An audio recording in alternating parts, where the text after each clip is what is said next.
كأس العالم واحد من أهم البطولات في التاريخ. أنت لو خدت كأس العالم أنت تعتبر أسطورة في بلدك، أنت بتعتبر تاريخ. ولو ضيعت كأس العالم يا ويلك من اللي هيحصل لك. لو عايز تعرف هيحصل لك إيه، خش شوف فيديو باجيو في 94. الناس كلها قضت عليه بعد ما ضيع حلم كأس العالم من إيطاليا، بس هو فعلا ضيعه ولا لأ؟ في الفيديو هتعرف. المهم، كأس العالم يا يرفعك السما يا يخسف بيك الأرض. كأس العالم هو شرف أي منتخب، خصوصا لو كان منتخب كبير. يعني لو أنت برازيلي لو ما جبتش كأس العالم انت مالكش لازمه. مهما عمل نيمار هيفضل يقولوا له فين كاس العالم، مهما عمل ماركينيوس، داني الفيش، تياجو سيلفا. الجيل ده محدش هيفتكره غير ما حقق كاس العالم اللي ما عرفش يحققه. وهو ده اصل حكايتنا، كاس العالم البطوله الاعرق في التاريخ، اللي زي النهارده من سنتين ويوم بالظبط احنا بنتكلم ان اللي حقق كاس العالم هو الارجنتين حققتها بقياده ليونيل ميسي. لكن هل حكايتنا هتبدا ازاي حقق كاس العالم؟ لا، الحكايه هتبدا من سنه 78.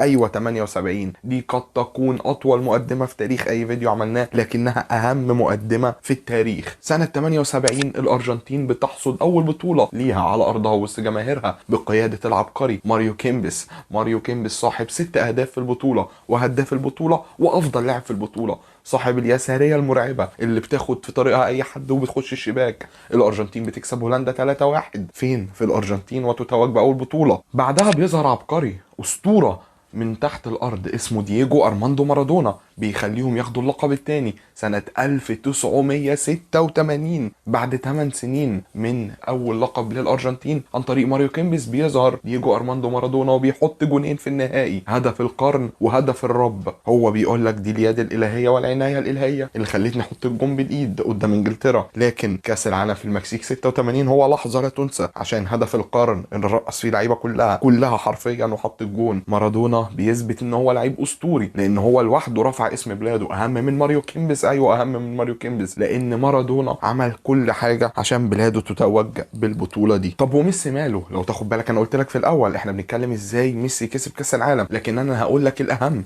ازاي ميسي اتعامل قبل ما يكسب كاس العالم. ميسي وصل لضغط مرعب لان هو في 2006 بدات رحلته مع كاس العالم اللي ما كانتش احسن حاجه وخرج بدري. بعد كده وصلنا ل 2010 رحله مارادونا في كاس العالم، لان هم عايزين يجيبوا الكاس من 86 ما تحققش، راحوا يجيبوا الراجل اللي جاب كاس العالم يمرن الارجنتين. بعد وصول بالعافيه لكاس العالم من التصفيات، مارادونا باحتفاله الشرير في الوقت البدل ضايع بيطلعوا من المانيا بفضيحه في كاس العالم 2010 ومارادونا بيمشي. ولحد دلوقتي الضغط ما جاش ناحيه ميسي، لان كل اللي بيغلطوه مارادونا السبب بادارته السيئه للمباريات، وده كان حقيقي جدا. فبيتم اقاله مارادونا وتعيين مدرب اخر. في كاس العالم 2014 بيخشوا بالاسطوره ميسي صاحب البالون دور كتير قوي، بس كان لسه مش ميسي الارجنتيني بحق، كانوا بيقولوا عليه ميسي الاسباني. ليه ميسي الاسباني؟ لانه لم يثبت نفسه بعد في الارجنتين ولا لقب قاري اصلا.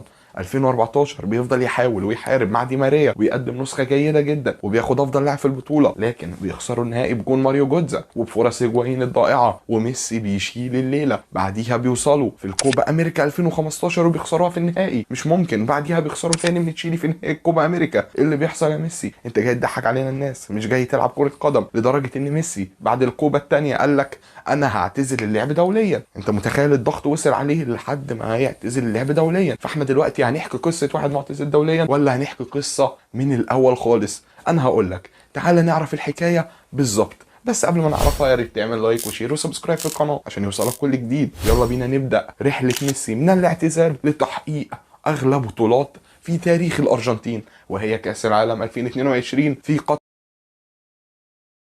بدايتنا مع لاعب معتزل دوليا. في 2016 ميسي بيعلن صدمة للجماهير، انا هعتزل اللعب دوليا، مش قادر اتحمل الضغوط دي، مش قادر اشوف نفسي بخسر 3 نهائيات ورا بعض ومش عارف اعمل حاجة، خلاص انا جبت اخري، انا لازم ارحل. ميسي بيعلن الرحيل، مش عايز العب، خلاص الموضوع انتهى، سيبوني اروح بيتي، انا عايز اقعد في برشلونة وانتوا بتقولوا عليا اني اسباني، خلاص انا اسباني، مش عايز العب في منتخب مش عارف اعمل فيه حاجة. ميسي كان جايب اجوان دوليه كتيره قوي كانت مخلياه على سلم ترتيب الهدافين التاريخيين للارجنتين. بس هل ده كفايه في نظر الارجنتينيين؟ كان لا، لان الناس بدات تصفر عليه حتى، وده كان غريب جدا بالنسبه للعالم كله. يعني ايه جماهير الارجنتين تصفر على ميسي؟ ما حسوش بقيمته غير اما قال انا هعتزل دوليا. اللي حصل كان عكس ما ميسي متخيل. الناس نزلت في الشوارع تتحايل عليه يرجع. يعني الناس عملت زي مظاهرات لرجوع ميسي لتوليه، مش منصب بقى، لتوليك شرط القياده، بس عايزاه يرجع يلعب اساسي في منتخب الارجنتين. معلش يا ميسي احنا اسفين، حاول مره اخرى. اللعيبه بتتحايل عليه، الجماهير بتتحايل عليه، الاتحاد الارجنتيني زاروه في بيته اكتر من مره عشان يرجع عن قراره. وفعلا ميسي رجع وقال لهم يلا بينا نلعب بقى كاس العالم 2018. وكاس العالم 2018 كان كمان مارادونا راح يشجعه في المقصوره باحتفالاته الشهيره جدا مع كل الاجوان. ميسي بيعمل ايه في كاس العالم؟ برضه مش لاقي ضلته لحد دلوقتي. بيكسب نيجيريا بالعافيه، بيخسر من كرواتيا وايسلندا، بيعملوا مباراه غريبه جدا، وفي الاخر بيصعد باعجوبه. وبعد ما بيصعد في كاس العالم 2018 بيقابل الوحش الفرنسي صاحب البطوله، وبيخرج 4-3 بعد مباراة ماراثونية بسكواد أقل ما يقال عنه ضعيف. يكفي إن احنا نقول إن ماركوس روخو كان قلب دفاع الأرجنتين في مباراة زي دي. احنا بنتكلم في سرعة رهيبة من مبابي، وكان في جريزمان، كان في عثمان ديمبيلي، كان في فاران، كان في اومتيتي، كان في كانتي، بوجبا، ماتويدي. انت بتلاعب مين؟ بتلاعب ميسي لوحده حرفيا، ومعاه شويه لعيبه يقال عنهم كويسين، ما عدا دي ماريا اللي كان احسن حاجه في الدنيا بالنسبه لي. دي ماريا كان لعيب جامد جدا. بس اللي خلانا نذكر سنه 2018 وانت اكيد عارفها، وخروج الارجنتين مش مجرد خروج الارجنتين، لانها بعديها تمت اقاله المدرب وتعيين المدرب المؤقت ليونيل سكالوني. ليونيل سكالوني مين؟ ليونيل سكالوني احب اقول لك ان ليونيل سكالوني ده كان لعيب اساسا وزامل ميسي في منتخب الارجنتين من 2003 ل 2006، لكن ميسي تم تصعيده 2004، فهنقول من 2004 ل 2006 شارك في العديد من المباريات مع ميسي، وده كان تقريبا ابرز انجاز في حياته. لان سكالوني كان من الجيل المنحوس بتاع ديبورتيفو لا كارونيا. ولو انت مش فاهم في ديبورتيفو لا كارونيا قوي، احب اقول لك ان الجيل ديبورتيفو لا كارونيا كان من الاجيال اللي كان ممكن تبقى حاجه بس اتقضى عليها. لو عايز تعرف صح اتقضى عليها ليه، اتفرج على فيديو بورتو، هو اللي فيه ملخص حكايه ديبورتيفو لا كارونيا ومعجزه فوز بورتو بالابطال كانت مصايب عند فرق تانية زي ديبورتيفو لا كارونيا. فاحنا بنتكلم على مدرب ملوش تاريخ، مش اجمد نص ملعب في تاريخ الارجنتين، مش من اجمد 20 لعيب في تاريخ الارجنتين، مش اجمد واحد اسمه ليونيل اساسا في تاريخ الارجنتين لان عندك ليونيل ميسي، مش اجمد ديفندر لان عندك سيميوني، مش من اجمد 20 لان ممكن اعد لك 50 اسطوره دلوقتي، او انت تعد لي 100 اسطوره احسن من ليونيل سكالوني. مين سكالوني؟ لكنه مدرب الزمن قال لك انه عبقري قوي. فبنبدا مع بعض رحله جديده، رحله المدرب الاخر، وعندنا المره دي تحدي تاني، كوبا امريكا 2019. ويا دي القرف، يا دي النيله اللي بيحصل. كوبا امريكا برضه ميسي بيخرج من نص نهائي، بس قدام مين؟ قدام البرازيل صاحبه البطوله. برضه العالم كله زهق، قال لك ميسي مش هيجيب بطوله. انت مش شايف رونالدو جاب اليورو من 2016 في نفس السنه اللي انت كنت طالع تعيط وتعتزل فيها دولي؟ هي ميسي في. تعالى بقى بعديها نتقدم بالزمن شويه لعام 2020 وفي شهر 6 بالتحديد، وفي الدوري الانجليزي. ايه اللي جابنا الدوري الانجليزي؟ استنى هفهمك. اصابه لينو امام برايتون بعد تدخل عنيف من نيل موبي. انت بتقول ايه يا عم؟ احنا مش بنتكلم على الارجنتين ولا ايه؟ لا استنى بس. واصابه لينو تجبر الحارس اللي جاي من اعراض الدنيا وكلها وقاعد على الدكه مستني وفرصه واحده بس يثبت نفسه، ايميليانو مارتينيز بيستعد للنزول امام برايتون ليكمل المباراه. ومن وقتها ظهور حارس ارجنتيني متالق في الدوري الانجليزي، ده اللي اجبر ليونيل سكالوني انه يستدعيه في قائمه كوبا 2021. 2021 ايوه 2021 ده اول استدعاء لإيميليانو مارتينيز في حياته. وسكالوني بيبدا تاني، بيحضر تاني، بيعتمد على عناصر شابه من جديد، ما بيزهقش، وبيقنع ميسي انه يشيل المنتخب معاه مره كمان. وخلي بالك برضو احنا بنتكلم في 2021 كوبا امريكا. يعني 2021 دي كان ديبول بيلعب في اودينيزي لسه مش معروف، مونتيل لسه مش معروف، تيليافيجو في اياكس، وليساندرو مارتينيز كمان كان في اياكس، وايميليانو مارتينيز كان في ارسنال حارس ثالث لحد ما خد الفرصه. كريستيان روميرو كان بيلعب في اتلانتا. احنا بنتكلم على اللعيبه ان هي ما كانتش في احسن مستوى ليها ومش الاسامي اللي معروفه. كل ده كونه سكالوني واحده واحده عشان يروح يلعب على لقب غالي غايب عنهم من 93، وهو الكوبا امريكا. لقب الكوبا امريكا ما جاش بالساهل زي ما حد فاكر. كوبا امريكا كانت مستعصيه برضو على الارجنتين زي ما كاس العالم قعد لحد 86 في المكسيك، وكمان كوبا امريكا قعدت ل 93 لحد ما جت تاني على الارجنتين. وبتبدا الارجنتين رحله البحث عن لقب غالي جدا وهو الكوبا امريكا زي ما قلت لك وفهمتك ليه. بيبدا المباريات بمباراه قويه جدا ضد المنتخب التشيلي. المنتخب التشيلي هو عقده الارجنتين في حياتها، لدرجه ان هم ما عرفوش يكسبوه برضو، وخلصت المباراه 1-1 بعد تصدي عبقري من مارتينيز لركلة جزاء. بندخل على مواجهة الأوروجواي بعديها، والأوروجواي برضو مش فريق سهل، لكن بيتخطى ميسي ورفاقه بصعوبة بالغة بنتيجة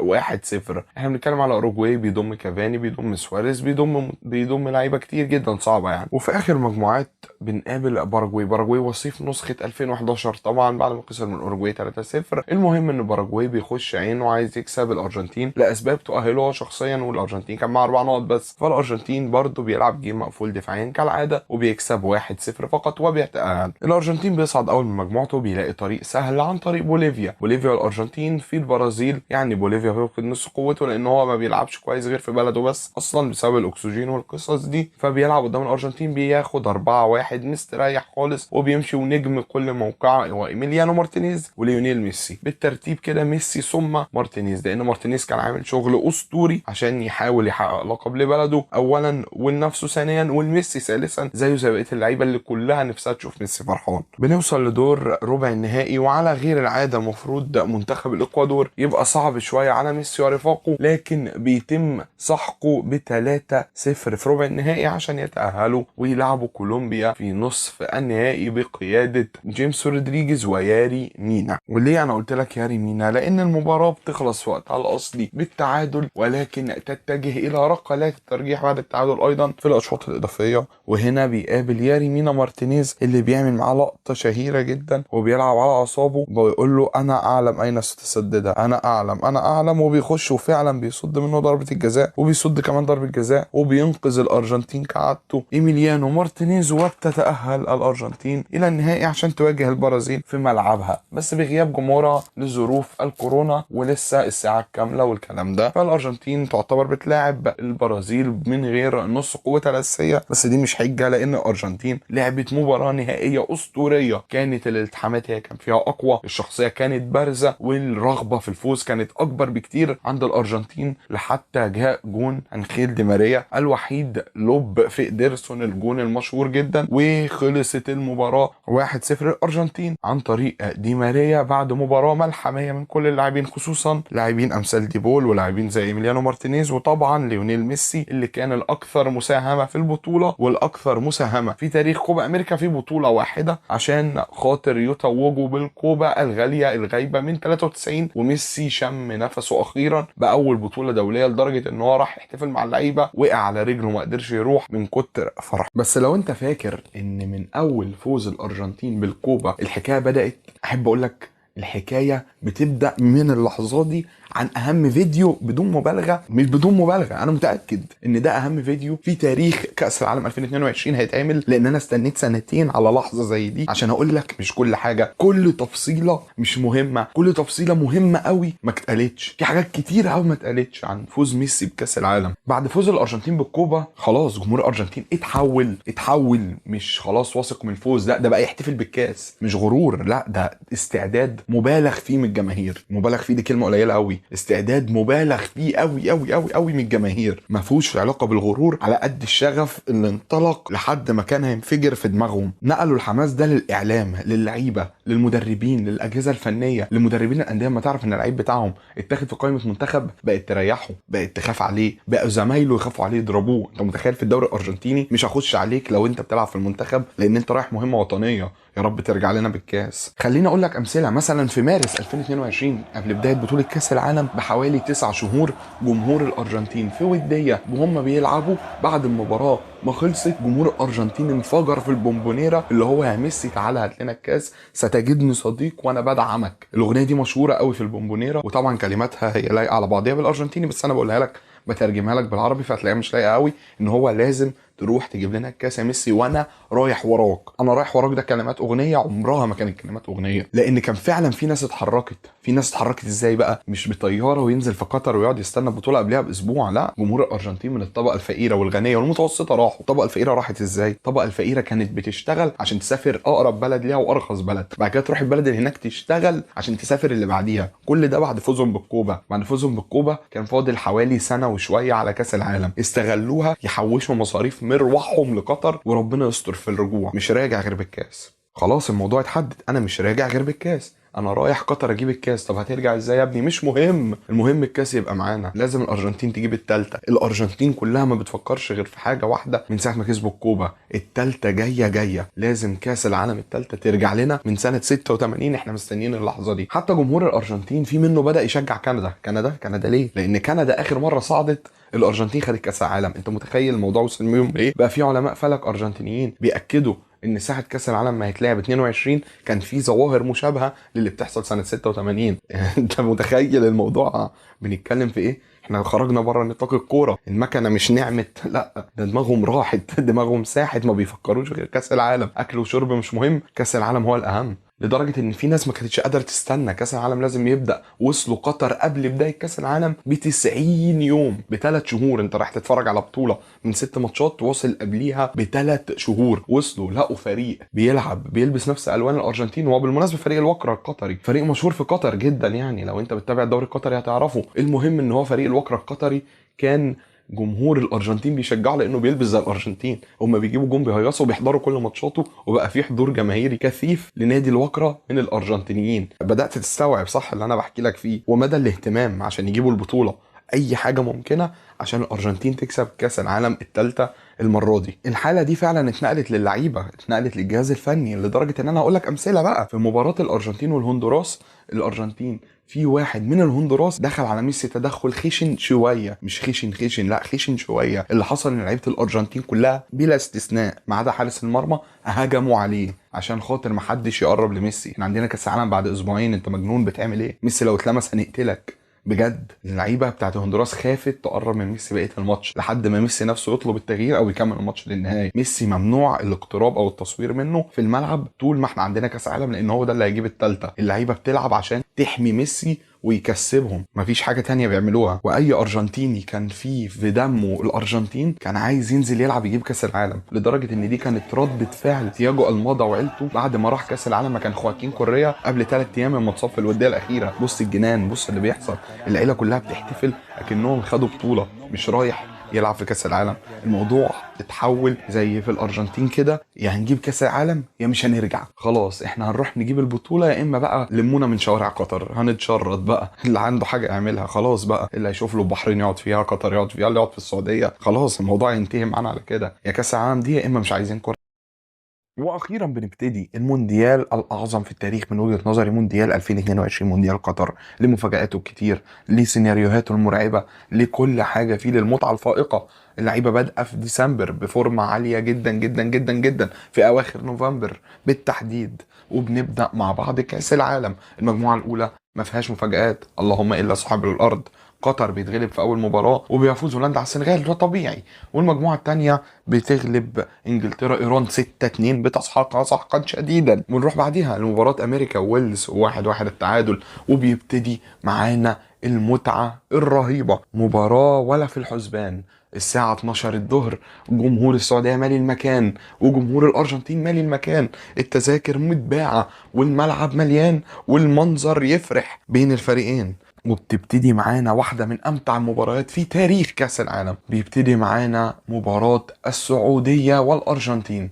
ماتش السعودية والأرجنتين بيبتدي وبتبتدي معاه كل حاجة حلوة، سيطرة أرجنتينية، استحواذ، خلق فرص، تسجيل هدف في الدقيقة ال10، ركلة جزاء عن طريق ميسي بعد عرقلة باريدس داخل المنطقة. واللي بيعرقله بالمناسبة هو سعود عبد الحميد لاعب روما، وباريدس دلوقتي لاعب روما برضه، يعني 2 لعيبة روما عرقلوا بعض وخدوا ضربة جزاء سجلها ميسي الهدف الأول، تقدم الأرجنتين على السعودية. بعد كده سيطرة أرجنتينية تامة على مجريات الشوط الأول. ميسي بيسجل ولكن الفار بيلغيه، مارتينيز بيسجل ولكن الفار بيلغيه، مارتينيز بيسجل تاني والفار بيلغيه، دي ماريا بينفرد والفار بيقول له ارجع اوفسايد. والاوفسايدات تتوالى تتوالى تتوالى، وبينتهي الشوط الاول 1-0 مع الرحمه. ولكن الارجنتين وثقوا في نفسهم وخلاص افتكروا ان هم كسبوا الماتش، وده كان العيب لمنتخب الارجنتين. بعد كده السعوديه من الدقيقه 45 للدقيقه 52 وابل من الرصاص والهجمات، ما بيرحموش فريق زي الارجنتين. تسديدات من كل حته، اختراق وسيطره تامه، استحواذ من اللعب وخلق فرص في 7 دقائق بس. اللي كان في الحمام فاتوا اهم 7 دقائق في تاريخ منتخب السعوديه. هو اول منتخب عربي يفوز على منتخب الارجنتين في كاس العالم في 7 دقائق بيسجل هدفين. شوطين منتخب السعوديه بينتفض، وخصوصا الجون الثاني بتاع سالم الدوسري في شيء جاي من سلمان على راي خليل البلوشي، وكمان على راي حسن عيدروس. السعوديه لا تعرف المستحيل. هدفين مذهلين جدا جدا جدا للسعوديه على الارجنتين، ورغم محاولات الارجنتين الشديده لادراك المباراه والتعادل، الا ان بيتالق الدفاع وحارس المرمى تالق شديد لدرجه ان هم بيصفروا بالثلاث نقاط كامله امام منتخب الارجنتين اللي داخل كاس العالم. هو في ايه؟ منتخب داخل ياخد كاس العالم بيخسر من التصنيف الرابع وهو السعوديه في اولى مباريات كاس العالم في المجموعات، وبيبدا اشهر حفله على الارجنتين في تاريخها. ويرز ميسي؟ اين هو ميسي؟ ميسي مش هياخد حاجه. وكمان جماهير السعوديه ما توصتش بميسي، يعني خلاص خلوه مسخه، خلوه تريقه العالم كله ميسي في كاس العالم من اول مباراه ان هو داخل مش هيحقق كاس العالم زي كل مره. وفي تاني المباريات بنكتشف اساسا ان المانيا كمان خسرت، وده معناه ان فريقين كبار خسروا. بس ثانيه واحده، لا المانيا مش منتخب كبير اساسا، يعني فكك. احنا بنتكلم على المنتخبات الكبيره فعلا ان هي خسرت. منتخب الارجنتين خسر، منتخب الارجنتين ده غير ان كرواتيا اتعادلت مع المغرب في انجاز جميل للمغرب، زائد ان تونس كمان اتعادلت. تونس اتعادلت مع الدنمارك في مباراة ملحمية لتونس. فبنبدأ الجولة التانية وجولة مريبة جدا. احنا بنتكلم على الارجنتين دلوقتي فلازم نركز عليها. الارجنتين لا بديل عن الفوز، مفيش اي حاجة ممكن تنقذهم غير الفوز، لان الارجنتين هيلاعب المكسيك، المكسيك معاه نقطة والارجنتين 0 نقاط والسعودية 3 نقاط. فاحنا بنتكلم ان المجموعة اتعقدت جدا، لازم الارجنتين يكسب ماتشينه وما يستناش اي حاجة تانية ولا اي هدية، لان مفيش اي هدايا ممكن تنقذه. فبتبتدي المباراة بين المكسيك والارجنتين. وبالمناسبة المكسيك عندها ريكورد غريب، كانت اخر 5 نسخ قبل النسخة دي اتأهلت فيهم كلهم لدور ال16. يعني انت بتتكلم على منتخب متمرس في الصعود من المجموعات ايا كان الخصم اللي بيقابله. فالمهم ان الارجنتين بتبدأ الرحلة مع منتخب المكسيك، وبيبتدي المباراة سجال بين الطرفين لكن مع تفوق مكسيكي شوية، لحد ما بيبدأ الخطورة المكسيكية بتبان وإيميليانو مارتينيز بيتصدى الفاول هايل من لوزانو. بعد كده بتبدأ الخطورة المكسيكية تتواصل ومفيش أي حاجة بتحصل من ناحية الأرجنتين في أول 45 دقيقة تقدر تقول عليها إنها دي فعلا خطورة. بيبدأ الشك بيتسلل لجمهور الأرجنتين، واحنا فعلا هنقدر نتأهل، واحنا فعلا هنقدر نكسب كأس العالم اللي احنا سافرنا له وضحينا. بتبدأ الأصوات تتعالى، بتبدأ التشجيع والحماس بيزيد. لكن في نجم واحد مع بداية الشوط الثاني رفض الاستسلام ابدا، رغم ان منتخب الارجنتين اداؤه اتحسن بس مش ده الاداء اللي يجيب فوز. يعني منتخب المكسيك هدأ بمحاولاته شويه، لكن منتخب الارجنتين بدأ الجنون عند لاعب واحد اسمه ليو ميسي. ميسي كان عايز يكسب باي طريقه، لدرجه انه استلم عرضيه من دي ماريا في الدقيقه 65 وفجاه بيسدد بشماله ارضيه زاحفه زي السم بتروح في اخر الزاويه، وهدف اول لمنتخب الارجنتين عشان ينقذهم من الخروج قبل 25 دقيقه من اللي زي هيكون فضيحه خروج الارجنتين من دور الاول وهي فاكره نفسها رايحه تكسب كاس العالم.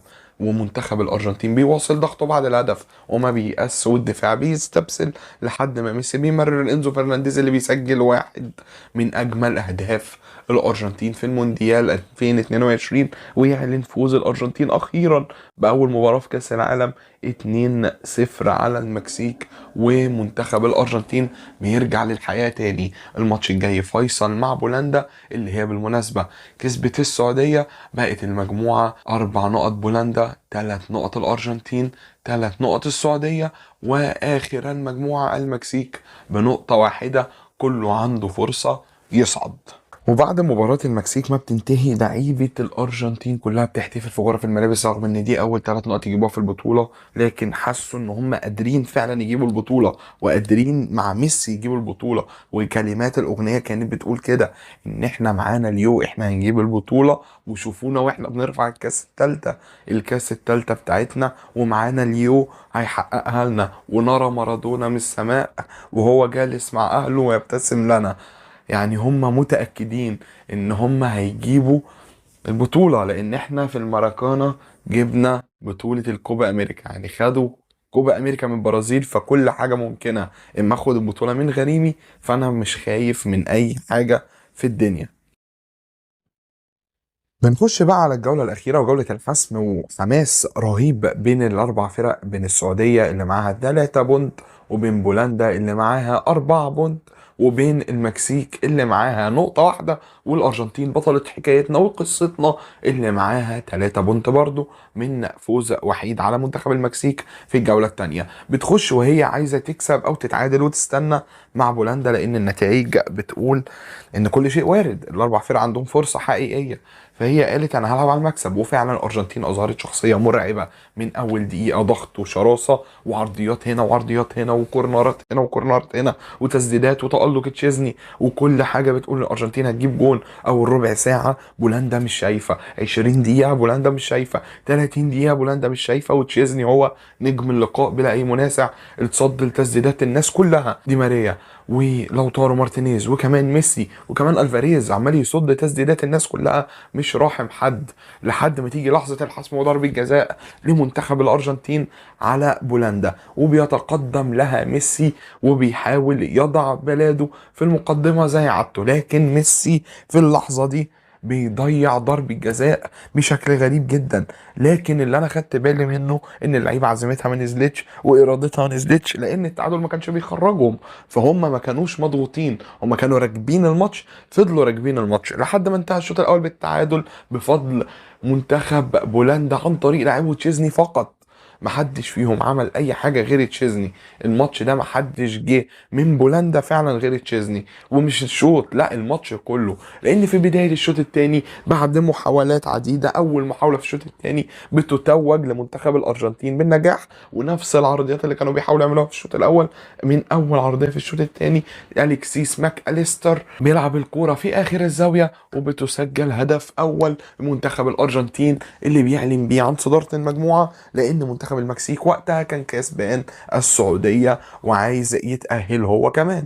منتخب الارجنتين عمال بيحاول وبيضغط، بيحاول وبيضغط وبيحاول وبيضغط، ما تراجعش دقيقه لحد ما قدر يسجل الهدف الثاني عن طريق لاعبه الفاريز، صناعه انزو فرنانديز اللي كان متالق في البطوله دي، لاعب بنفيكا قبل ما يروح تشيلسي. طبعا مباراة كانت ملحمية أسطورية من تشيزني ضد الأرجنتين كلها، كانت مباراة حارس ضد فريق، لكن الفريق قدر يكسبه. الكترة غلبت الشجاعة يا عم تشيزني، رغم انك تصديت لضربة جزاء لأهم لاعب في البطولة وهو ليو ميسي، لكن نسيت حاجة مهمة، ان ده عمل جماعي قادر يوصلهم، ودي إرادة الأرجنتين كلها في ان هي تاخد الكاس. عشان كده طلعوا كسبانين من الماتش ده، وتأهلت الأرجنتين كأول لمجموعتها، وتفادت أي مفاجآت بعد فوز المكسيك 2-1 وفوز الارجنتين على بولندا 2-0. ما كفهمش وقدرت بولندا تصعد تاني للمجموعه، لان هدف سالم الدوسري في الدقيقه 93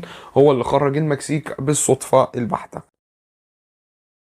وبنبتدي مع بعض اولى مباريات دوري الاقصاء او النوك اوت او دور ال 16 من الاخر. يعني احنا بنتكلم على الارجنتين ضد استراليا. ليه هنلعب استراليا؟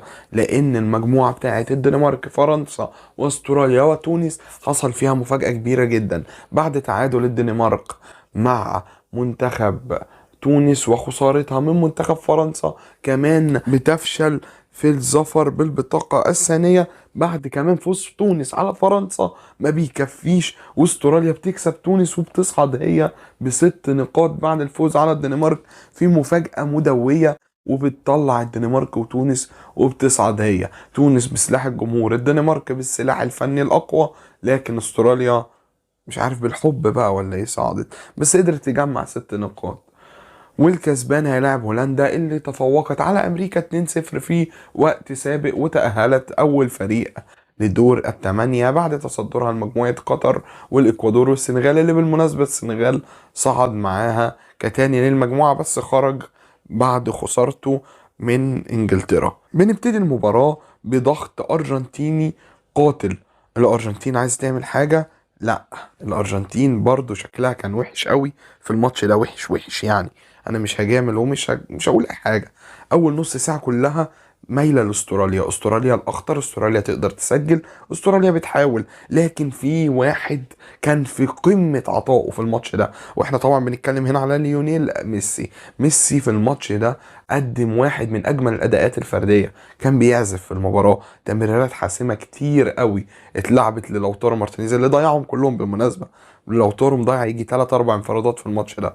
اللي مش مصدقني يروح يتفرج على ملخص الماتش. المهم ان لوتارو ضيع كتير واللعيبه ضيعت كتير، لكن في لمحه فنيه بسيطه ميسي بيدينا حاجه من امكانيات وهو في قمه مستواه وبيلعب الوان، مستني ياخد الطوب، تتلعب غلط بتخبط في لعيب الارجنتين اللي جنبه، يا دوبك بتوصل له بيحطها ارتو على طول وبيخلص الدنيا 1-0. وميسي بيطلع الارجنتين كسبانه استراليا 1-0 في الشوط الاول، قبل ان تضيف الارجنتين جون تاني بعد خطأ استغله بشكل مريح جدا الفاريز من حارس المرمى لاستراليا حارس رايان، وبيقدر يسجل الهدف الثاني وبتصبح نتيجة 2-0 لمنتخب الأرجنتين على منتخب أستراليا. بعديها بيبدأ الضغط الاسترالي، مع ان الاستراليين مقدمين ماتش كويس جدا جدا تكتيكيا، يكاد يكون احسن من الأرجنتين بكتير، لكن تفوق ميسي والفاريز في الخط الامامي هو اللي ما اداهمش مساحه يبينوا ده، زائد ان النتيجه كانت في مصلحه الارجنتين. لكن الاستراليين ما بيستسلموش وبيحاولوا من الدقيقه 60 ل 75، ومجهودهم بيكافئ بهدف بعد تسديده غلطت مارتينيز بعد ما اصطدمت في انزو فرنانديز، وسجلت الهدف الاول لاستراليا. وشفنا ربع ساعه مدمره، الملعب مفتوح من ناحيتين، الارجنتين بتصنع ولوتارو بيضيع، ميسي بيصنع لوتارو بيضيع، حرفيا ميسي بيصنع وبرضه لوتارو بيضيع. لوتارو في الماتش ده مضيع كمية فرص تخليه هداف كاس العالم مستريح. وبعديها بيفضل يتألق الدفاع ومارتينيز، عشان في الدقيقة 97 مارتينيز بينقذ الأرجنتين من التعادل أمام استراليا بعد تصديه لانفراد من على الجانب أسطوري، لدرجة إن لعيبة الأرجنتين بعد ما مسك الكورة نطوا فوقيه يحتفلوا إن هم خلاص هيصعدوا لدور الثمانية بعد مباراة صعبة مع المنتخب الاسترالي، هم اللي كانوا هيصعبوها على نفسهم اكتر ويخرجوا منها متعادلين. بس لولا ميسي وايميليانو مارتينيز والفاريز المنتخب كسب. احنا بنتكلم على مباراة الارجنتين وهولندا دلوقتي في دور الثمانية، بس اللي لازم تعرفوا ان المباراة دي بدأت قبل ما تتلعب اساسا. يعني ايه بدأت قبل ما تتلعب؟ لان حرب التصريحات بدأت بدري قوي قوي قوي قوي. فنخال كان من وقت قبليها بيقول ان السبب اللي برشلونة وصل له هو ميسي نفسه، رغم انه اعظم لاعب فردي، لكن ميسي السبب في الحالة اللي وصل لها برشلونة دلوقتي من تخبط اداري وتخبط في الفريق وتخبط في كل حاجة. رغم كمان ان اساسا فانخال مكروه في الارجنتين بسبب ان هو مشى الساحر ريكيلمي وكان بيعامله اسوأ معاملة في برشلونة، وريكيلمي ليه شعبية جبارة في الارجنتين تضاهي شعبية مارادونا وميسي، خصوصا عند جمهور البوكا جونيور. زائد كمان ان اساسا اتسأل لاعب من هولندا قالوا له انت النهارده لو كسبت ميسي كل العالم هيكرهك. قال لهم تصريح ورد بصراحه عجبني جدا، قال لهم ما عنديش مشكله ان العالم كله يكرهني في سبيل ان شعب هولندا كله يحبني، وبلدي اللي بتحبني اللي جابتني تفرح ان احنا وصلنا نص نهائي كاس العالم. التصريح ده كان عبقري منه وبيدل على انه مش خايف ومش هايب الموقف، وفاهم هو محطوط في ايه في مباراة ضد ميسي اللي العالم كله بيشجعه. بتبتدي المباراة بتبقى مباراة خشنة جدا، مباراة كلها تدخلات عنيفة، فرص قليلة بس تدخلات عنيفة، لحد ما يجي ميسي بتمريرة سحرية والعالم كله بيقول كيف رآه كيف رآه، ومولينا بيسجل الهدف الاول للارجنتين على هولندا. الارجنتين بتحتفل بهدفها الاول، وكمان المباراة رايحة في سكة الأرجنتين رغم التدخلات العنيفة والفرص القليلة، لكن باين الأرجنتين هتكسب، وده اللي بيحصل. وميسي بيجيله ضربة جزاء في الشوط الثاني وبيسجلها و2-0. فالعالم كله بيفتكر إن المباراة دي خلاص هادية كده، بس فيغورست بيسجل الهدف الأول. فيغورست بيسجل الهدف الأول في آخر المباراة، هيحصل زي مباراة السناريا وتخلص، لكن بيتحسب فاول لهولندا، فاول على حدود المنطقة في الدقيقة كام؟ في الدقيقة 99 أساسا. والفاول بدل ما يتشاط اتبصى باص عبقري، فعلا عبقري، بيروح لفيجورس قدام الجون اللي بيفرد نفسه على الاخر وبيسجل التعادل في اخر لحظه من المباراه، عشان بتنتهي الوقت الاصلي بالتعادل 2-2 في مباراه ملحميه كانت التوتر عنوانها. وبنلجأ للاشواط الاضافيه اللي تحول لحرب شوارع وخناقه في الملعب بسبب التوتر اللي كان في المباراه. بعد تسجيل ميسي الهدف الثاني زي ما قلت لك راح يحتفل قدام الدكه بعلامه ريكيلمي، لانه هو ده اللي مشاه من برشلونه، كان فانخال اللي قاعد على الدكه، وهو ما نسيش لحد دلوقتي ميسي. والماتش بيوصل لاشواط اضافيه وخناقات شوارع، ميسي بيظهر الجانب السيء من شخصيته في المباراه دي كلها، وعن طريق تدخلاته العنيفه، وعن طريق كل حاجه بيقول لك انا مستعد اكسب باي طريقه سواء كانت كويسه او وحشه. ميسي اظهر جانب من شخصيته مش هيتنسي في اليوم ده، لان دي فعلا كانت مباراه ملحميه شهدت اشهار اكبر عدد من البطاقات الصفراء في تاريخ المونديال في مباراه واحده. انت متخيل لحد اصلا ما والتر صامويل اللي قاعد على الدكه مساعد سكالوني هو كمان خد له انذار. الناس كلها خدت انذارات في الماتش ده بسبب الحماس اللي هو فيه. وبينتهي ال 120 دقيقه بالتعادل، وبنوصل لركلات الترجيح اللي بينصف مارتينيز فيها شعبه، وبيوصل الارجنتين لنص نهائي كاس العالم عشان يلعبوا كسبان من كرواتيا والبرازيل. وكله افتكروا هيبقى سوبر كلاسيكو، لكن مودريتش ورفاقه فرضوا التعادل وسيطروا على مجريات المباراه بالكامل لحد ما قدروا يتعادلوا في الاشواط الاضافيه 1-1 ويخرجوا البرازيل بركلات الترجيح. منتخب كرواتيا لم يستسلم بعد من مونديال 2018، لسه عايش وبيوصل نص نهائي كاس العالم. كده احنا معانا فاينل فور: المغرب، فرنسا، الارجنتين، وكرواتيا. احنا بنتكلم بقى احنا على قصتنا في الارجنتين، لكن في حاجه مهمه لازم نوقف الفيديو عندها ونتكلم عنها، هو مشوار المغرب في كاس العالم اللي كان اقل حاجه اتقال عنها ان هو اسطوري. ما ينفعش كلمه اقل توصفه، لان المغرب بدا مشواره، خليني اقول لك، بدعم جماهيري غير مسبوق في اي بطوله كاس عالم. حتى بطولات كاس العالم اللي كانت بتلعب على ارض الضيف نفسه ما كانش فيه تنظيم وتشجيع بالشكل المنظم ده. وطبعا كانت خالقين حاله قويه جدا جمهور المغرب، لكن اللي كان بيحصل على ارض الملعب كان ابداع من وليد الركراكي، وكمان معاه العناصر القويه جدا اللي كانت بتلعب في منتخب المغرب وقتها. منتخب المغرب قعد يدافع عن حظوظه في التأهل لنهائي كأس العالم لحد آخر لحظة. منتخب كسب بلجيكا، منتخب اتعادل مع كرواتيا في المجموعات، وكسب كندا 2-1 عشان يتصدر مجموعته ب7 نقاط كاملين. انت متخيل معاك البلجيكا وكندا وكرواتيا وتطلع عليهم اول؟ انت بتتكلم انك زنقت بلجيكا وكرواتيا، خليتهم يلعبوا اخر ماتش على مين اللي هياخد البطاقه الثانيه. حاجه قمه في قله القيمه يعني. وعملت كل حاجه تخليك تستحق الصعود اول بصراحه. ويوم ما صعدت اول اسبانيا طلعت تاني، لان اليابان هي اللي صعدت اول مكانها بعد ما قدرت تكسب المانيا واسبانيا وتطلع مكانهم في قمه المجموعه، والمانيا بتخرج بره البطوله عشان زي ما قلت لك فريق مش جامد يعني عادي. فتخيل معايا كده انك اما تطلع اول تقابل اسبانيا برضو. طب يعني ايه الحظ ده؟ بس وليد الركراكي ما استسلمش للظروف والحظ، ولعب مباراه اسطوريه قدام اسبانيا. فضل يدافع ال90 دقيقه ويهاجم وينظم مجهوده لحد ما قدر يوصل معاهم لركلات الترجيح بعد التعادل السلبي طول اوقات المباراه اللي تفوق فيها ياسين بونو على جميع اللي سددوا، جميع مش واحد ولا اتنين، لا كله، ورغم تضييع بدر بنون. لكن دي مش قصتنا، قصتنا ان المغرب قدر يصعد بركلات الترجيح من امام اسبانيا عشان يقابل البرتغال وحلم رونالدو في تحقيق كاس العالم في دور الثمانيه.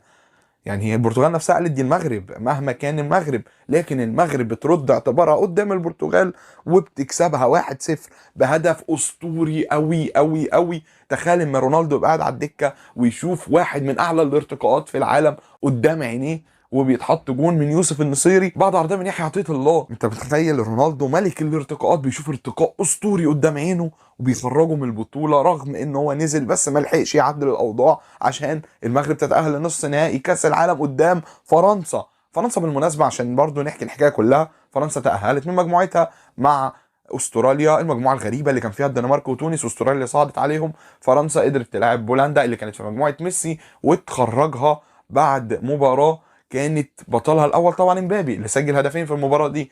بعديها بنروح لحد دور الثمانيه، اما فرنسا وانجلترا بيلعبوا بعض، وكانت مباراه جميله جدا وتضييع هاري كين لركله جزاء، وبيقدر يكسب المنتخب الفرنسي وبيصعد لنص النهائي عشان يلعب المغرب. مباراه شهدت استبسال مغربي، لكن فرق الامكانيات وانهيار المغرب بدنيا بعد المجهود الجبار اللي عملوه طول البطولة كان كلمة السر في فوز فرنسا 2-0 على المغرب، والمغرب بتودع اجمل بطولة عاشتها في حياتها وعيشت العرب كلها معاها. على الجانب الاخر بقى لو هنتكلم على مباراة كرواتيا والارجنتين، وده اللي احنا جايين نحكي عنه اساسا. مباراة كرواتيا والارجنتين بدأت ضغط كرواتي لحد الدقيقة 20، مش رحمة الارجنتين في اي حاجة، ضغط بطول وعرض الملعب وتسديدات من كل جانب، لحد ما جه الدقيقة 20 ل 30 ضغط بقى اتحول بقى متواصل، بدأت تظهر فرص الارجنتين، تهديدات شوية، خطورة شوية، لحد ما اتحسبت لألفاريز ضربة جزاء في الدقيقة 31 بعد مجهود فردي بانفراد ورقص الحارس والحارس عرقله. بيتقدم ميسي لتنفيذ ضربة الترجيح في الدقيقة 33 وبيسجلها وبيعلن عن تقدم الأرجنتين 1-0 على كرواتيا في نص نهائي كأس العالم. بعديها بدقيقتين بالظبط مشوار عظيم وخدمت الكرة ألفاريز بشكل مش طبيعي. ألفاريز بيقعد يرقص وتخبط وترجع له، يرقص وتخبط وترجع له، يرقص وتخبط وترجع له، وبيسجل الهدف الثاني، هدف مارادوني غريب لان هو مشي بالكوره ومشوار عنتري لكن خدمته في كل تفصيله في المشوار ده. المهم ان الشوط بيخلص 2-0 لمنتخب الارجنتين، ومنتخب الارجنتين خلاص مسك الماتش، بيكمل استحواذ وسيطره ومحاولات على استحياء من الجانب الكرواتي ما تفيدهمش قوي، لحد ما يجي الثالث في الدقيقه 68 بعد ترقيص ميسي لجفارديول اللي كان بيتقال عليه احسن مدافع في البطوله. هانوا في الملعب حرفيا، رقصوا يمين شمال يمين شمال يمين شمال، وعدى منه وعملها بالعرض وجول. وميسي بيثبت ان هو مصمم على كاس العالم بعد وصوله للنهائي. وبتيجي اهم لحظه في تاريخ ميسي الحديث، بتيجي اهم لحظه في تاريخ الارجنتين الحديث، بتيجي اهم لحظه في تاريخ كره القدم الحديث. امبابي ضد ميسي، الجيل اللي طالع والجيل اللي بيفنش. ميسي من الحقبه التاريخيه وامبابي لسه بيبدا حقبته حالا. انت متخيل الكلام ان امبابي هو رمز لكرة القدم الحديثة وميسي هو رمز لكرة القدم. ميسي بدأ كورته من الألفينات بدايتها، يعني بنتكلم في سنة 2003 و2004 حتى نهايتها اللي احنا فيها دلوقتي، لان ميسي بيخلص خلاص كورة وهيعتزل. بس احنا بنتكلم على مواجهة ذا لاست دانس لميسي وتأكيد التألق لمبابي، يعني آخر مباراة أسطورية ممكن يلعبها ميسي قدام فورمة مرعبة لمبابي. كان ساعتها الاثنين بيتنافسوا على هداف البطولة بالمناسبة، وكمان الاثنين كانوا مصممين على اللقب الثالث لفرنسا ولا اللقب الثالث للأرجنتين.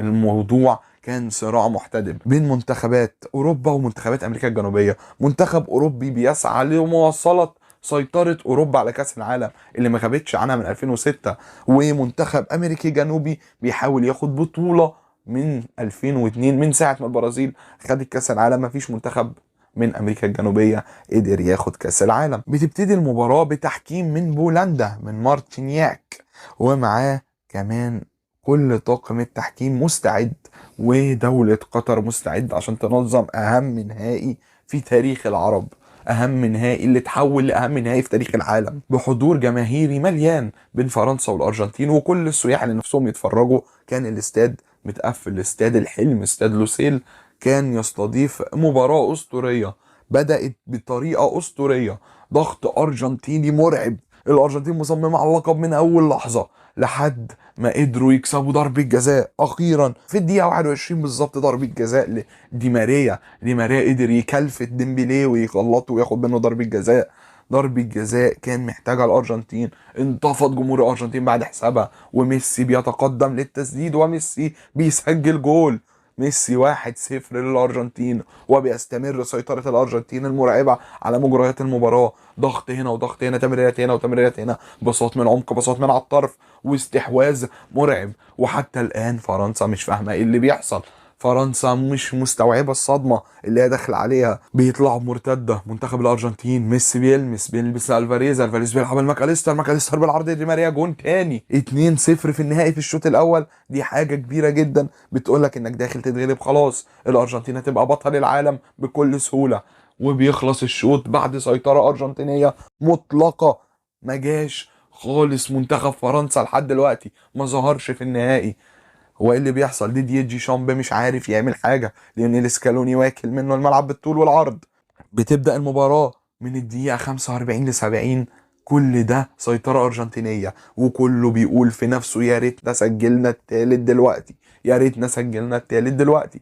لأن من أول الدقيقة 70 بيتحول منتخب فرنسا، بتظهر شخصية امبابي، إن امبابي مش داخل يسيب اللقب، امبابي داخل يلعب على كل تفصيلة في الماتش.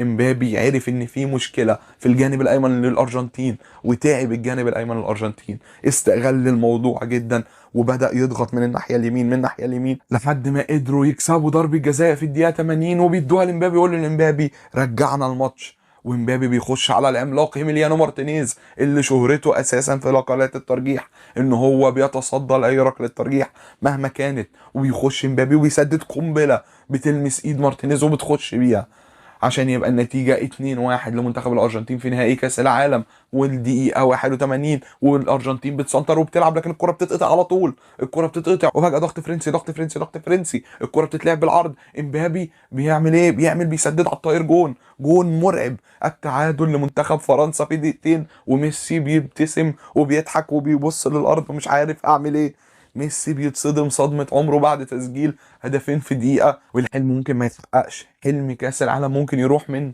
ميسي دلوقتي. انت متخيل بعد كل السيطرة دي والدقيقة وصلت 80 ولسه 2-0، الدقيقة 82 2-2 بلا أي منازع. دول أحسن دقيقتين عاشتهم فرنسا في حياتها، من اليأس للأمل تاني في كرة القدم.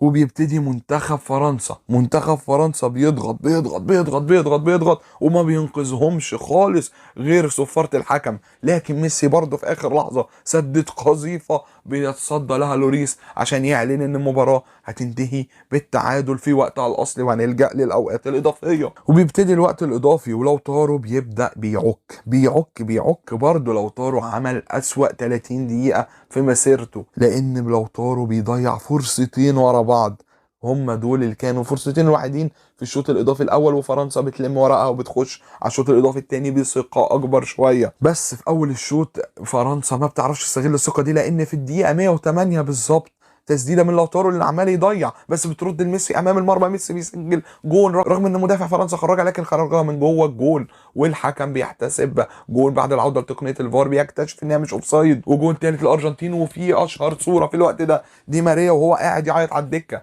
دي ماريا مش مصدق نفسه، اخيرا هنبقى ابطال العالم. ميسي بيعيط، دي ماريا بيعيط، الدكه نصها بيعيط. وكمان 3-2 والدقيقة قربت، الدقيقة 115 ولسه ما فيش حاجة، الدقيقة 116 ما بيحصلش حاجة، الدقيقة 117 بتيجي وماذا يحدث؟ ايه اللي بيحصل؟ لمسة يد بس الحكم حسبها فاول من الخارج، تمام، مع ان شكلها من جوه. ايوه فعلا الحكم بيرجع للفار وبيحتسب ضربة جزاء ثالثة، والمرة دي لمنتخب فرنسا. ومبابي على التنفيذ من جديد، ومارتينيز بيبص في عين امبابي شاف الرعب، امبابي مش داخل يهزر، امبابي بيدور على الهاتريك عشان يتعادلوا، امبابي بيسجل الجون الثالث فعلا والتعادل لمنتخب فرنسا على منتخب الارجنتين في نهائي الحلم في الدقيقة 118. فاضل دقيقتين والحكم يصفر، والمباراة لسه محدش فيهم عايز يطلع متعادل. ويا بخت اعصابك لو انت ما بتشجعش حد من الاثنين، يا بخت اعصابك لو محدش بيشجع ميسي او بيشجع من منتخب فرنسا لو هو فرنسي او بيحب مبابي جدا، لان مبابي برضه ليه شعبيه كبيره مش قليله. لكن ميسي كان العالم كله بيشجعه في الوقت ده، حرفيا العالم كله، حتى في ناس من ريال مدريد تعاطفت مع ميسي. انا كنت مستغرب ساعتها اللي بيحصل في الشوارع، حتى في مصر عندنا كان الموضوع غير طبيعي، في الوطن العربي كان الموضوع غير طبيعي. وخلاص الماتش هيخلص والدقيقة 120، لكن بداية الدقيقة 121 وانفراد بعد خطأ قاتل من دفاع الأرجنتين، والكرة بتنزل قدام كولومواني بالظبط، انفراد أمام المرمى، يسجلها يروحوا ببطولة كأس العالم، حرفيا لو سجلها هيروحوا بكأس العالم بجد.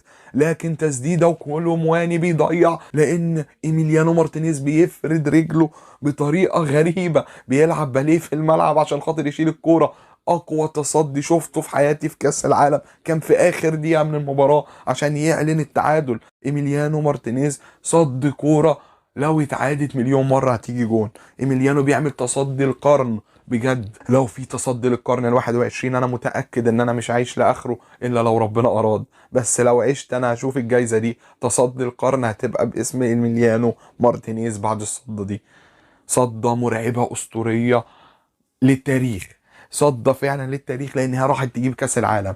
خلى المنتخب الارجنتيني يقول في نفسه خلاص ما فضلش حاجه تانية تتعمل غير ان احنا نسجل ضربات الجزاء ونكسب، وبينزل من على الدكه ديبالا عشان خاطر يسجل ضربات الترجيح مع زمايله. وبتبتدي ركلات الترجيح وبداية عن طريق امبابي اللي جايب هاتريك منهم ضربتين جزاء، يعني خلاص تفوق نفسي على ايميليانو مارتينيز اللي داخل برضه بثقة لان هو لسه صادد صدة اسطورية. بيخش وبيسجل امبابي، لكن بتاخد ايد مارتينيز برضه وتدخل. مارتينيز مش عايز يسيب ضربات الجزاء في حالها وبيثبت تفوقه، والدور على القائد الثاني الاسطوري ميسي. العالم كله بيبص له وهو بيبص جوه نفسه وبيقول هي المرة دي لو سجلتها هرفع من عليا كل المسؤوليات وخلاص، هسجل ركلة الجزاء، هبقى عملت كل حاجة لحد النهائي صح، ويا ريت تفضل ماشية. عايزين اللقب، عايزين البطولة، عايزين. والعالم كله بيبص له نفس البصة من محبينه، غير منتخب الأرجنتين، غير الناس اللي سافرت من كل بلاد العالم عشان تقابله في قطر وتتفرج على البطولة، غير سكان الأرجنتين الفقراء والأغنياء اللي سافروا لملعب لوسيل عشان يتفرجوا على المباراة دي من أول البطولة لحتى أنا زي ما قلت لك في أول الفيديو في ناس بقى لها 3 شهور هناك أساسا. انت متخيل الموضوع وصل معاهم لايه؟ ان احنا قاعدين مستنيين اللقب. احنا يا ميسي مش عارفين هنعمل ايه بعديها، بس هات اللقب دلوقتي. ميسي بيتقدم، ميسي بيسجل وبيغلط لوريس وبيسجل ضربة جزاء، وبتبقى النتيجة 1-1 في ركلات الترجيح. ميسي بيرفع من على كاهله كل حاجة. وهنا بيبدأ دور تاني، دور القائد الآخر في الأرجنتين. أنا دايما أقولها، لو مارتينيز مش مع ميسي عمر ما كان في حاجة هتحصل. إيميليانو مارتينيز بيتقدم وبيبص في عيون كومان، بيشوف إنه خايف، بيعرف الزاوية، بيقرأ جسده، بيقرأ لغة جسده، بيسدد كومان وبيتصدى مارتينيز. النتيجة بتفضل 1-1 لكن مع أفضلية أرجنتينية. بيخش بعديها ديبالا وقال لك في الوقت ده انا مارتينيز قال لي اشوط ازاي. بعديها بعد اللقاءات اللي اتعملت بعد نهايه البطوله مارتينيز قال له يعمل ايه، فدخل ديبالا ونفذ كلام مارتينيز وبيسددها في نص المرمى، لان طبعا لوريس في وقت زي ده مش هيجي له قلب يقف اساسا، هيختار زاويه ينط فيها.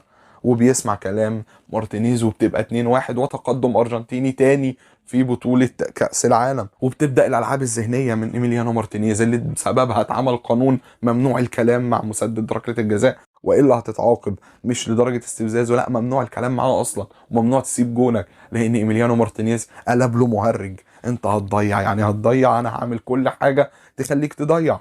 ايميليانو مارتينيز قعد يشتت فيه ويلخبطه، وكمان ودى الكرة بعيد روح حتى. كل الحركات دي خلت تشاوميني عليه ضغط كبير، خصوصا ان هو سنه صغير. بيخش بيه بيسدد بره المرمى اصلا، لكن ايميليانو كان عارف الزاويه برضه وبتطلع بره، وبيبقى التقدم ارجنتيني وممكن يزيد. بيخش باريدس بقى باعصاب مرتاحه ويقول لك حتى لو ضاعت مفيش مشكله، غير ان لوريس مش اقوى حارس في العالم في ضربات الجزاء. لوريس بيخش وباريدس بيخش وبيسجل باريدس، والنتيجه بتصبح 3-1. والارجنتين معاها 3 فرص لحسم اللقب، يا اما كولومواني يضيع، يا اما مونتيل يسجل، يا اما اللي هيخش بعد مونتيل كمان يسجل. انت متخيل الموضوع اللي وصل لايه؟ الاحتفالات بدات، الاهازيج بدات، ان احنا بقى خلاص هنبقى ابطال الثالثه. كولومواني بيخش وبيسدد في نص المرمى عشان مفيش حل قدامه تاني وبتتسجل. كولومواني بيعلن ان لسه شويه، لسه ممكن، لسه فيها. النتيجة 3-2 وأملهم الوحيد إن هو مونتيل يضيع وفرنسا تسجل، واللي هيخش بقى مونتيل يضيع كمان. مونتيل بيخش وضغط العالم كله عليه، أنظار العالم كلها متجهة ليه. مونتيل بيسدد وبيسجل والأرجنتين بطلة للعالم. سيناريو ولا في الأحلام، سيناريو مجنون. ميسي جري عشان يحتفل معاه على نفسه، وقع على الأرض أساسا مش قادر يقوم، واللعيبة حضنته هو أكتر من مونتيل، لأن هو اللي حصل إن ميسي اللي عمل الحلم، ميسي اللي خلاهم يصدقوا، ميسي اللي جاب البطولة، ايميليانو اللي ساعده. كله كان بيلعب من اجل ميسي، من اجل بلدي بس من اجل ميسي ونفسي، لان ميسي خلاهم يحلموا بكل حاجة كانت ممكن تحصل حققها لهم. كاس العالم بقى في ايد الارجنتين، البطولة الغالية، البطولة الثالثة، البطولة اللي تعب عشانها الجمهور واللعيبة والمدرب والاجهزة الفنية والدوري الارجنتيني ومحترفين الارجنتين كلهم. مفيش حد ما كانش عايز البطولة دي. كان لاعبين الارجنتين اللي ما راحوش المنتخب كانوا في الجماهير، كان اهالي اللعيبه في الجماهير، كان الجمهور الفقير والغني حضروا البطوله في الجماهير، اتصرفوا في فلوس، في ناس رهنت بيوتها، في ناس سابت شغلها، في ناس عملت كل حاجة عشان بس تحضر لحظة زي دي، لحظة تتويج الأرجنتين بكأس العالم 2022 في قطر في استاد لوسيل يوم 18/12. لحظة مش هتتكرر تاني، لأن كل اللي حصل ده للتاريخ، ولأن ده أقوى كأس العالم. وبجد دي معجزة فوز الأرجنتين بكأس العالم 2022، وهو ده كل اللي كان نفسي أقوله بقالي سنتين في فيديو واحد، وأخيرا قلته. ولو عجبتك الحلقة ما تنساش تعمل لنا لايك وشير وسبسكرايب في القناة.